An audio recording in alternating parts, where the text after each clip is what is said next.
Ora, bom dia mais uma vez, meus amigos. Bom, vou comentar aqui um vídeo do Miguel Morgado. Cristina Guimarães viu a sua comunicação, amigo Dr. César, Dr. David, todos, Engenheiro Evelino, todos que me desejaram os parabéns. Obviamente que vi tudo. Arsénio, que me chama mestre, parabéns mestre, muitos parabéns mestre, boa saúde e longos anos de vida. Arsénio Mendonça diz aqui: Cristina está cá comigo há muitos anos, caro professor, os meus melhores cumprimentos, comemorar meio século de vida é um marco histórico na vida, parabéns, estou a aguardar ansiosamente o tal vídeo que nos prometeu, já fiz, também vi que agendou uma live para amanhã, ou seja, hoje, sempre a falar dos Bentleys asiáticos. Só lhe peço que não seja muito mauzinho connosco. Não, Cristina, já não estou no contexto. Tenho a minha luta. Mein Kampf não é a vossa luta, porque o senhor é muito apreciado e amado por todos nós. Muito obrigado. Desejo de coração tudo bom que a vida tem para oferecer e que nesta data se repita por muitos e muitos anos. Cristina, havia a Madre Teresa, havia o Padre Tereso. Se fizer a declinação da palavra Tereso, enquanto eu for Tereso, se é que me faço entender, espero viver. Alegria e para continuar a conquistar as taças de Miss do Universo que nos enchem de orgulho. Despeço-me com muito carinho e admiração. O César Campos também mandou uma mensagem espetacular. Depois eu sou capaz de ler, está no outro telefone. Por isso vou aqui comentar o que o Miguel Morgado diz, que eu acabei de dizer há bocado no outro vídeo, e é exatamente o que está a acontecer nos dias de hoje. Partidos liberais, todos que durante muito tempo, comunicação social, partidos de esquerda, partidos à direita, partidos liberais, todos quiseram cobrir com um manto de silêncio a discussão pública sobre um tema que é um tema grave. Quando se funda uma comunidade política como é a comunidade política portuguesa, a primeira decisão política que um povo toma é decidir quem faz parte da comunidade política e quem não faz. E depois estabelece regras de entrada. Houve durante muito tempo, continua a haver ideologia da extrema-esquerda, por razões que são próprias da extrema-esquerda, não tenho tempo a explicar aqui, dizem que as fronteiras são moralmente injustas e, portanto, não devem existir. Portanto, entra quem quer, venha de quem quiser, e há um convite dos partidos da extrema-esquerda para inundar os países europeus de imigração, porque isso é uma maneira de reencenar a revolução social que falhou nos paradigmas normais. Calorosas saudações. Aqui o Gonçalo Sousa colocou, um grande abraço para si, Gonçalo, um bocadinho do vídeo do Miguel Morgado. Pois foi, eu estou farto de insistir com isso. Eu não sabia que a extrema-esquerda e a extrema-direita eram doentes psiquiátricos. A extrema-esquerda é doentes psiquiátricos na sua totalidade, quase, nos dias de hoje. Na extrema-direita temos alguns que normalmente depois fazem o que fazem quando se confrontam com as pessoas moderadas. Estão bem uns para os outros. Aliás, fizeram um pacto na Segunda Guerra Mundial. Não é por acaso, não é? Mas enfim, Ribbentrop e Molotov. Pois, como é típico de gente fanática, traem-se à bala e à bomba mutuamente. O habitual de gente muito moderada. O Miguel Morgado disse muito bem, que eu estou farto de insistir aqui, acho que há 5 anos, não é? Os filhos bastardos do comunismo estão a fazer o que o comunismo não conseguiu fazer, que é a tal Revolução Bolchevique de 1917, a tal Revolução Cultural do Mao Tse-tung e por aí adiante, não é? Que é aplicar porque o Aristóteles, baseado na República do Platão, dizia que a democracia é a tirania do povo. Aristóteles, nem o Aristóteles do Platão defendeu a democracia como o sistema para governar, como é evidente. E dizia que a oligarquia era a tirania dos ricos. Ou seja, a extrema-esquerda e a extrema-direita andam nestas andanças, nem são aristotélicos, nem são platónicos, voltamos sempre ao mesmo, não têm os valores da paideia. A extrema-esquerda quer a tirania dos ricos e a extrema-direita quer a tirania do povo, dos pobres neste caso. O hotel foi à Suécia, falou com o Olaf Palme e diz: acabamos com os ricos em Portugal. E o Olaf Palme respondeu: acabámos com os pobres. É isto, os comunas, uns doidos, e os filhos bastardos do comunismo, e não são mais doidos. A extrema-direita é a mesma coisa, nacional-socialistas e fascistas, e os filhos bastardos deles ainda pior. Como qualquer filho bastardo, que são filhos agentados que não têm mãe nem pai. Tem umas gordas e tal, piercing da rata, já sabem que é essa casa gasta. Olhos inflamados e tal, são esses os pais e as mães biológicas deles. Então, como se vê, pela líder do Bloco de Esquerda e pela líder da AfD alemã, iguaizinhas, não falta nada, não falta absolutamente nada nessas duas.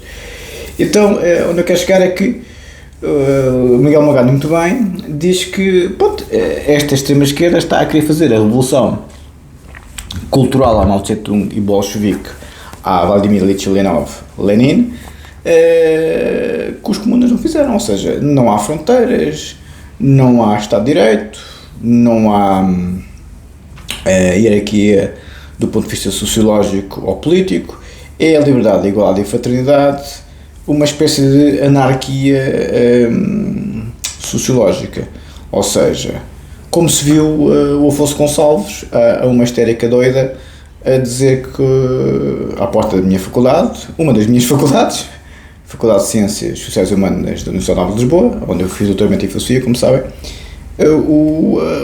a doida disse ao Afonso, em pleno direto, que a seguir era ele, a seguir ao Charlie Kirk. Pronto, estas pessoas, como eu já vos disse várias vezes, são psicóticas e assassinas se a gente os deixar. Por isso é o que temos, à vontade. Eu não sou psiquiatra, por isso, à vontade. Os coisas aqui de um coelho eu não lido. Lido, mas lido à minha maneira, está bem? Muito obrigado. E então, onde eu quero chegar é que a extrema-esquerda é muito pior que os comunas nos dias de hoje, e a extrema-direita é muito pior que os nacional-socialistas e os fascistas do antigamente, porque são muito mais desequilibrados psiquiatricamente falando, e como estão em democracias, têm a liberdade para fazer tudo o que querem. E é que está o problema. Aí é que está o problema. A democracia permite os doidos dos doidos a fazer ação política. Por isso é que acabamos com flotilhas e para a Palestina com estas doidas, e com outras coisas fiz do outro lado, não é? Fanatismo religioso que parece que estamos na Idade Média. Por isso é o mundo que temos nos dias de hoje. A live de hoje é a minha proposta de saída para quem tem dinheiro e estatuto, ou seja, a oligarquia do meu canal, para quem fez uma vida de trabalho e ainda pode ser mais novo, mas quem é bem sucedido profissionalmente e sociologicamente, sim, como diz o professor Mitai Ribeiro, ficar em cima do muro, quando de um lado do muro e do outro lado do muro está esta gente, leva tiros de todos os lados. Vi isso por mim, vi isso pelo Jordan Peterson e vê isso pelo Charlie Kirk. Não há hipótese, ou é tiro físico ou é tiro simbólico. Os senhores não podem ficar em cima do muro e eles deitam-vos abaixo. Porquê? São doentes mentais, são assassinos, psicóticos, já falámos disso milhões de vezes, não me apetece falar mais sobre o assunto. Então, onde eu quero chegar é que é Guerra Fria, só que hoje em dia não é Guerra Fria, é Guerra a ferver. Porquê? Porque no tempo da União Soviética era o líder do Politburgo, era o Stalin, era o Brezhnev, era o Khrushchev, pronto, era esse pessoal todo, não é? Era o Fidel Castro em Cuba, era a família Kim na Coreia do Norte, né? Kim Jong-un nos dias de hoje, era o Ceausescu na Roménia, era o Mao Tse-tung na China, estão a ver? Era o Hugo Chávez e agora o Nicolás Maduro na Venezuela. Quando é um que é doido, era o Pinochet no Chile, era o Franco em Espanha, era o Salazar em Portugal, era o Sr. Adolfo na Alemanha, era o Mussolini na Itália. Quando é um doido, a gente sabe onde é que está o problema. O problema é quando não é um doido no governo, na estrutura de Estado, é na sociedade.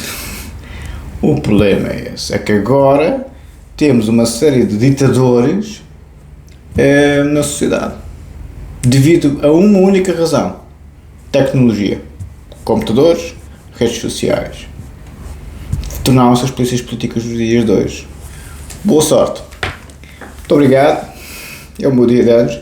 Não me quero chatear. Como tal, vamos para a matéria. Todavia, já há bocado começamos na tese de doutoramento, página 230, do David queria comprar os livros todos de Direito Penal e Processo Penal. Não é preciso, eu tenho-os aqui, está a ver, David, eu ponho o certozinho e sei onde é que fiquei, está a ver, pode comprar se quiser, como eu disse para não comprar porque é muito caro, porque são livros muito caros, como sabe, e o David ainda está, enfim, longe do Sudeste Asiático, infelizmente, do ponto de vista literal do termo, como falámos ontem, mas não vou avançar na conversa. Não, são livros muito caros, eu tenho aqui todos, percebe? E depois ponho um certozinho onde é que fiquei. O problema é os PDFs que eu não sei onde é que fiquei, porque não ponho certozinho nenhum, não é? Está em PDF, não posso escrever, não é? Bom, continuando. Ficámos na página 230 da minha tese de doutoramento em Direito, expressão em português, que é o que eu mais gosto, por acaso. Ficámos na nota 559, e há bocado eu tinha avançado com a professora Anabela Rodrigues.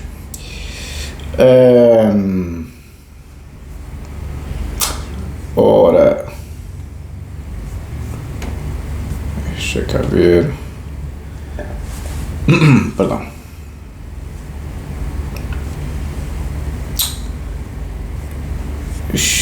Página 559, página 230, nota 559. Tinha citado a professora Anabela Rodrigues, como se recordam, que foi a primeira professora catedrática de Direito Penal em Coimbra, substituiu o professor Figueiredo Dias, a primeira ministra da Administração Interna, senhora, neste caso, ou Ministra da Justiça, nunca me lembro se foi Ministra da Justiça ou Ministra da Administração Interna, nunca me lembro, e a primeira diretora do SES, Centro de Estudos Judiciários, onde se formam os seus procuradores e os seus juízes. Mas pessoas com os meus conhecimentos não interessam para o Ocidente. A gente sabe pensar, somos pessoas civilizadas, vertemos o conhecimento dos géneros da humanidade para os settings nos quais trabalhamos, seja clínico, seja jurídico, seja filosófico, como é o meu caso, não interessa. O que interessa é a revolução bolchevique cultural, é uma revolução cultural, é mesmo maoísta, a revolução cultural do pessoal da esquerda que não quer democracia, quer anarquia, quer Império Romano puro, do lado do pobrezinho. A extrema-direita quer Império Romano puro, do lado do rico. Desse tudo maluco dos cornos. Peço imensa desculpa, não se pode dizer as neiras. Disse a professora Anabela Rodrigues, já vos citei aqui a citação, da questão da graduação e individualização da matéria de culpa, do conceito de material de culpa, e o professor Figueiredo Dias acrescenta pelas qualidades jurídico-penalmente desvaliosas da sua personalidade que se exprima no facto e o fundamento. O facto é o crime, em direito. Direito penal. Diz o professor Figueiredo Dias Liberdade de Culpa de Direito Penal, primeira edição 1976, página 189, e também diz idem, culpa e personalidade. Quando se coloca idem nas teses é o mesmo autor, quando é ibidem é o mesmo autor e a mesma obra. Idem, culpa e personalidade, para uma reconstrução ética ou jurídica do conceito de culpa em direito penal, liberdade de culpa e direito penal, pós-fácil da segunda edição, até os prefácios e pós-fácios são importantes. 1983, página 262. O meu sonho ainda é, e já tenho as minhas 3 teses compiladas num volume, provavelmente é o que vou fazer no Sudeste Asiático, é estar de volta disso e outras coisas afins. E porque eu não sou capaz de estar parado, como é calcular, não é? Quer dizer, já disse que a minha definição de felicidade, e foi isso mesmo que fez determinar os dias de hoje, é livros durante o dia, meninas à noite, como é evidente, não é? Só faço o que quero. E então até os prefácios e prefácios são importantes, mas eu queria publicar as minhas 3 teses de doutoramento num só volume, em inglês, está tudo já acabado.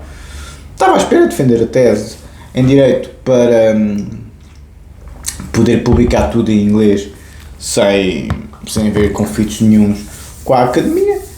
Mas em termos políticos continua com esta maluquice e não deixam as pessoas dizer o que pensam, se calhar até publico e acabou. Faço como o Leibniz, vou para o outro lado. Pronto. O Leibniz também não defendeu a tese onde a fez, não o deixaram, era muito novo, supostamente, não sei se é por questões políticas ou não, foi para o outro lado e acabou, defendeu e acabou. Não é, a pessoa já chega a um ponto, ainda por cima em inglês, quer dizer, pode ser qualquer universidade, registro anglófono, quer dizer, chega a um ponto que a pessoa diz, mas vocês são malucos, ok, estão no tempo do PREC ainda, mas como viram, não é? Não era intuição minha, quer dizer, bolas, mesmo malucos, quer dizer, enfim. Por isso o meu sonho é Ricardo Aruz Pereira a escrever o prefácio e o André Ventura a escrever o pós-fácio e eu lançava o livro e com as minhas 3 teses de doutoramento e eles faziam as pazes. Não creio que estejam interessados. Enfim, é a vida. A fazer as pazes. Provavelmente comigo talvez fosse diferente. Idem, mais uma vez o mesmo autor, Direito Penal Português, Parte Geral, tomo 2, as consequências jurídicas do crime 1993, página 261 e seguintes, página 555 e seguintes, também tenho aqui esse livro, as consequências jurídicas do crime.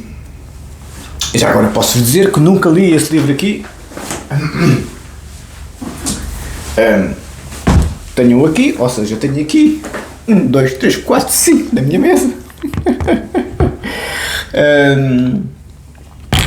Enfim, as consequências jurídicas do crime que eu nunca vos li aqui, que este foi o livro que a minha mãe deu à Maria para trazer de Portugal e o professor dedica este livro a Klaus Roxin, para Klaus Roxin. Isto tudo, e o que falaram do professor Klaus Roxin nas minhas lives, não é? Quer dizer, eu por acaso devia ter juízo e devia ter começado a perceber os toques. 261 e seguintes, como está aqui o livro, vou dizer o que é o 261 e seguintes. Eu por acaso tenho aqui marcado com os separadores amarelos, que a gente faz sempre isso no direito. O 261 e seguintes é... Deixa eu ver, só um segundo.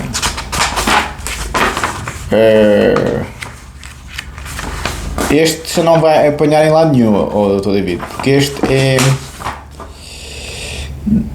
Jorge Figueiredo Dias, Direito Penal Português, Parte Geral 2, as consequências jurídicas do crime, terceira reimpressão, que é de janeiro de 2011. Estão a ver? A primeira edição foi em 93.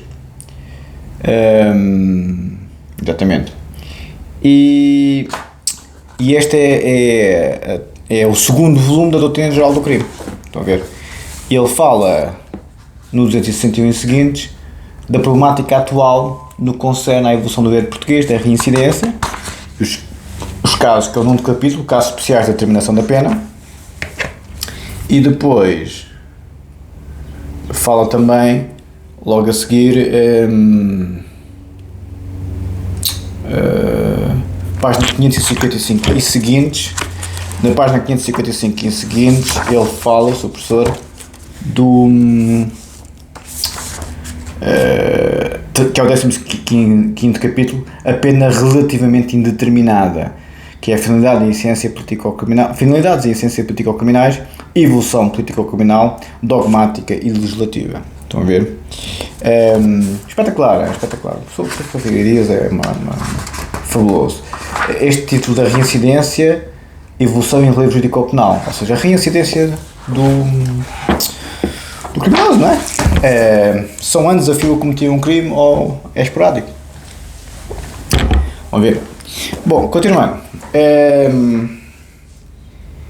Depois,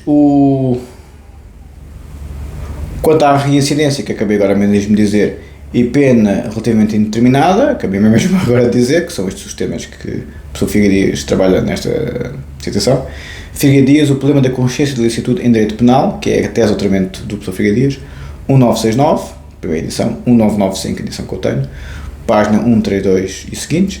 Idem, mesmo autor, Direito Penal em Infração Penal, relatório 1976, página 122, citado, APUD, é citado pelo autor, Anabela Rodrigues, a determinação da medida da pena privativa de liberdade em os critérios da culpa e da prevenção, 1995, página 475, nota 292.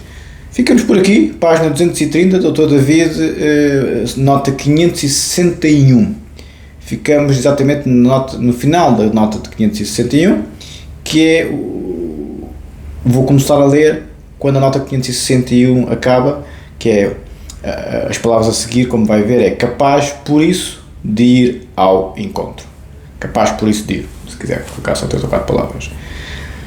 Sua matéria, estou a ver a minha descontração e boa disposição nos dias de hoje. Se os senhores acham que eu vou ter saudades das gordas lésbicas e dos chanches pedreiros, quando eu estou encantado há 35 anos com os maiores génios da humanidade, se os senhores acham que eu prefiro passar a minha vida de volta das gordas lésbicas e chanches pedreiros do que do canto Leibniz, Wittgenstein, Figueiredo Dias, Roxy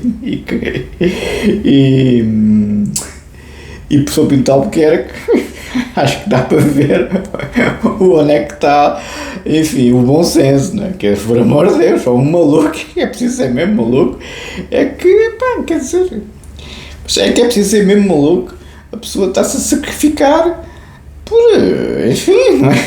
Por coisas completamente sofismáticas, mas enfim. Discurso da metafísica, página 11. Começar em essa maneira absolutamente pessoal de expor temas essenciais. Exatamente. Temas essenciais é o que os grandes filósofos fazem.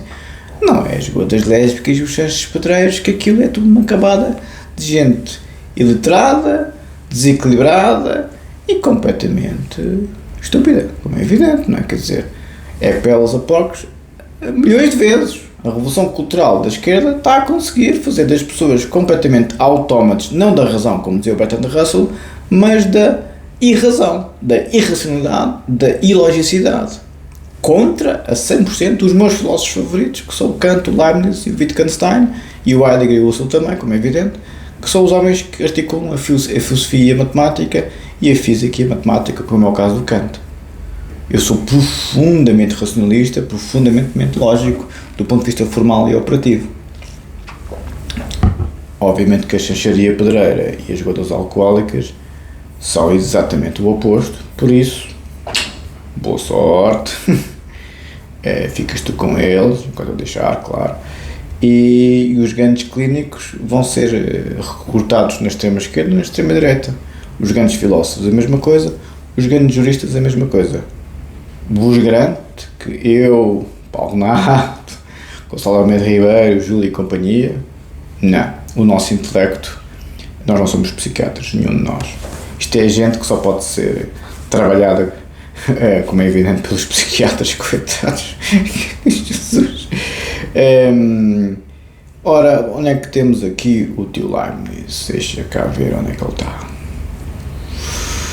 Eu tenho que começar a apagar aqui muitos links e clubs, senão nunca mais encontro as coisas. Discurso da metafísica, página, deixa eu ver se abriu. Abriu no sítio certo, graças a Deus. Esta maneira absolutamente pessoal, Leibniz, discurso da metafísica, é um dos maiores génios da humanidade. Só segundo Aristóteles, na minha perspectiva. Este era o mais completo deles todos, a seguir a Aristóteles. Era física, era matemática, era lógica, era linguista, era diplomática, era cientista político, era jurisconsulto, era licenciado em mestre em filosofia e doutor em direito. É muito parecido com os dias de hoje, porque ele já é século XVII. Esta maneira absolutamente pessoal de expor temas essenciais da sua filosofia representaria uma ruptura em relação à estrutura que caracteriza a exposição do discurso da metafísica. Este apresenta um ritmo binário de descensão de Deus às criaturas e ascensão do mundo a Deus, exprimindo uma espécie de fluxo e refluxo ontológicos, o que, como mostra Leroy, lembra, por um lado, eu não sou agnóstico, eu não sou religioso, sou agnóstico, como sabem, eu não tenho nenhuma crença no divino, mas conheço muito bem a crença divina, e o Leibniz era, como aqui se pode constatar, bastante crente. Não, trabalhar filosoficamente a divindade, do ponto de vista lógico ou formal, do ponto de vista especulativo, isso está bem. Agora, fanáticos, isso aí com devido respeito, isso aí com devido respeito, nem pensar nisso. A Inquisição foi um bom exemplo de como é que isso acaba normalmente. Exprimindo, e o Estado Islâmico e a Al-Qaeda também, por outro lado. Exprimindo uma espécie de fluxo e refluxo ontológicos, o que mostra Leroy, lembra por um lado, o plano de apresentação do Tratado da Natureza e da Graça de Malebranche. É verdade, sim senhor. Eu tinha grandes discussões acerca do Malebranche com aquele senhor muito rico, sobrinho neto da pessoa mais rica do mundo noutros tempos. E por outro, a ordem de disposição das sumas medievais, suma teológica de Salomão, que é um bom exemplo, e de sistemas neoplatónicos. Leibniz apresenta o seu pensamento no discurso, seguindo este método clássico, parte da ideia de Deus para o estudo das escrituras, definindo o mundo físico e em seguida examina as substâncias individuais para mostrar, por fim, a união dos espíritos com Deus na cidade de Deus. Cidade de Deus vai a Santo Agostinho, claro. O texto... ficamos por aqui. Ficamos por aqui porque senão começa já a complicar. A citação do Leroy é a introdução, texto e comentário, está em francês. Em Leibniz, discurso da metafísica e correspondência com Arnaud, Paris, Verin, 1966. Geralmente o Leibniz tinha grandes de quid pro quos com os grandes do seu tempo e ia muito ao Descartes, é verdade, sim senhor. O Descartes é um bocadinho anterior a ele. O Descartes publica o discurso do método em 1677 e a meditação sobre a filosofia primeira em 1641. Brilhantes. O Descartes é o pai da ciência moderna, da filosofia moderna, como sabem. O pai da ciência moderna é o Galileu. Vamos outra vez. Pronto, já dei a minha tese e Leibniz. Vamos para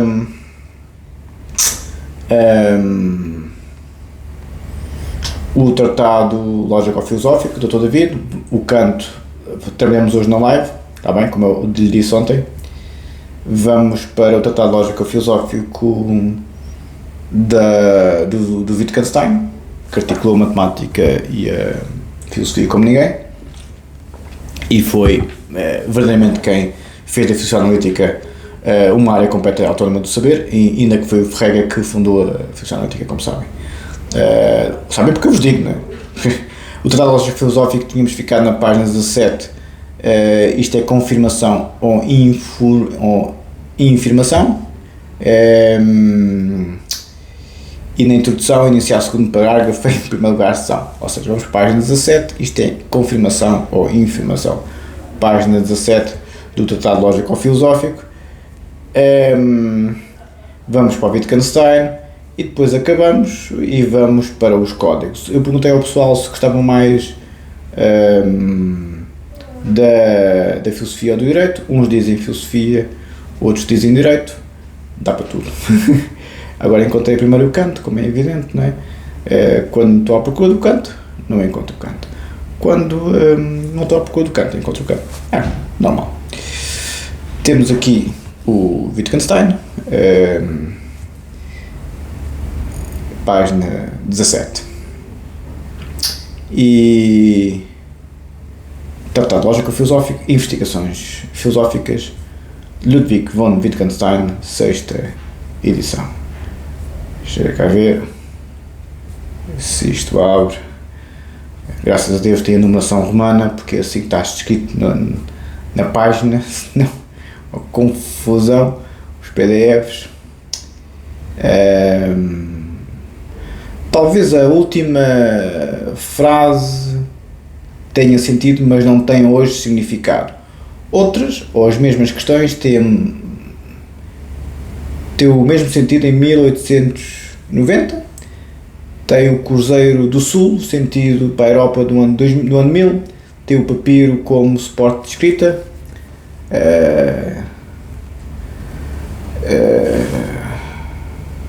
Sentido para um primitivo. É evidente que o significado não tem, pois. É evidente que o significado não tem, pois o significado vem a ser sentido mais possibilidade de validação. Mas é mesmo... Onde é que está? Mas é mesmo duvidoso que tenham sentido, pois não parece a cada uma das épocas existir um conjunto de expressões correlacionadas com as expressões escritas. De outro modo, sentido e significado são epocais, ou seja, vem de época. Época do Descartes era a suspensão do juízo, e a Lebenswelt, suspensão do mundo, vem da época do Descartes. As famosas meditações cartesianas do Husserl, onde está a Lebenswelt, baseia-se no discurso do método Descartes e nas meditações sobre a filosofia primeira, obviamente, Descartes também. A época onde está nas meditações. Veio aqui esta questão do sentido e do significado, há o significado e o significante, significação, o significado e o significante. Eu, quando era estudante universitário, falava sempre da representação, representante a representante. Os professores adoravam aquilo. Epocais temporizados. Estão a ver as saudades que eu não tenho das gotas lésbicas dos Santos Pedreiros, não é? Que tipo, quando é que eu tinha a minha cabeça realmente? Eu sei que ficava que nem um louco, a trabalhar que nem um escravo, quando a gratidão é um tiro no pescoço como o outro. Sim, senhor. Elas fazem parte do processo socio-histórico de construção do homem através dos tempos. Anote-se que não está a pensar na evolução de significado das noções ou nomes, que vão mudando, mas sim do conceito, que até pode mudar a forma de expressão. Ora, no Tactos, Wittgenstein parece não considerar a evolução histórica da capacidade de expressão, linguagem, como sugere a proposição 4.001, a totalidade das proposições é a linguagem, diz esta proposição. A totalidade das proposições é a linguagem. A totalidade das proposições é a linguagem. Qual totalidade? Perguntaremos nós no tempo dos faraós, no tempo de Salomão, a morte do Cristo, da Egíria, da queda de Bizâncio, da Revolução Francesa.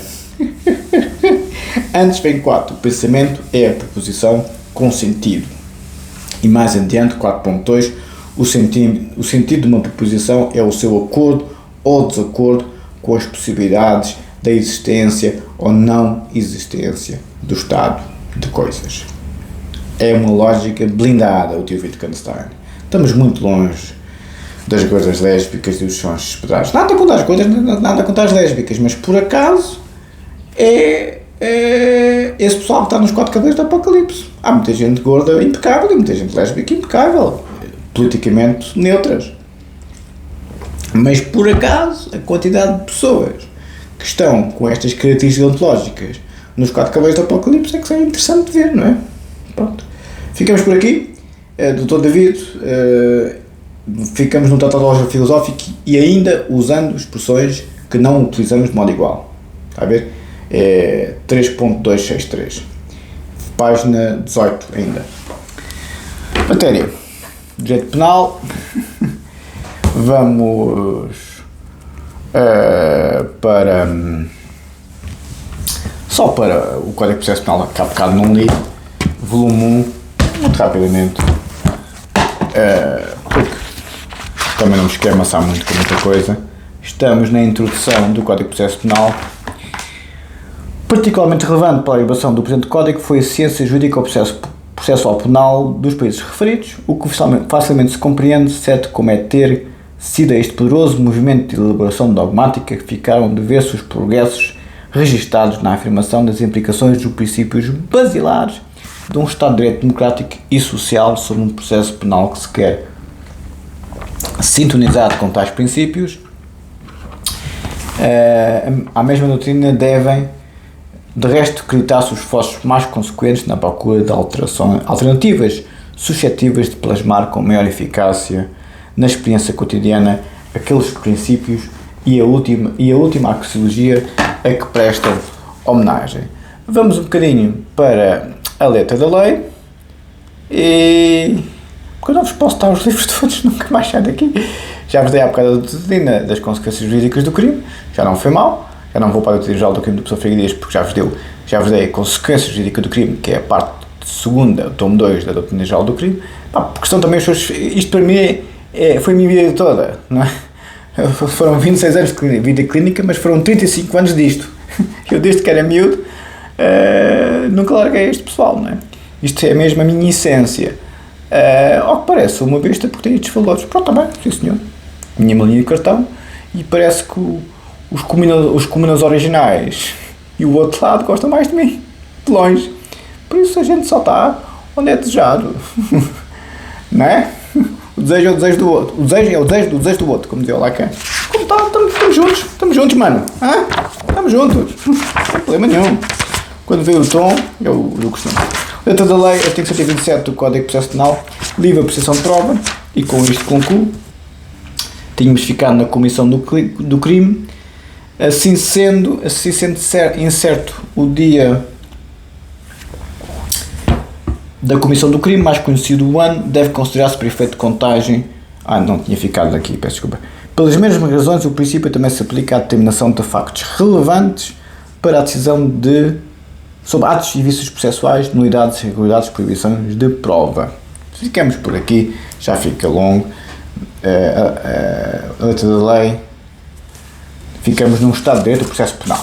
Artigo 127 do Código de Processo Penal, livre apreciação de prova, como os fatores juízes apreciam a prova. E pronto, caros amigos, falamos mais logo na live.